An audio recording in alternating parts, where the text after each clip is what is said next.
Hey everyone, welcome back to the channel. In today's video, let's talk about how to use Bluevine for contractor payments. Now, Bluevine makes it simple to pay independent contractors directly from your account, and here's how to do it. First step is to log into your Bluevine dashboard, then select Payments from the main menu. Click Add Payee, and then enter your contractor's details, such as name, email, and bank account information, or mailing address if you're paying by check. Next, choose the payment method. You could use ACH transfers, wire, or mailed check. Enter the payment amount and any notes that you want to include.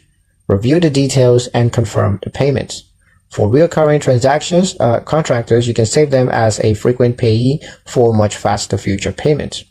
Using Bluevine helps you to keep payments organized and ensures that your contractors are paid securely and on time.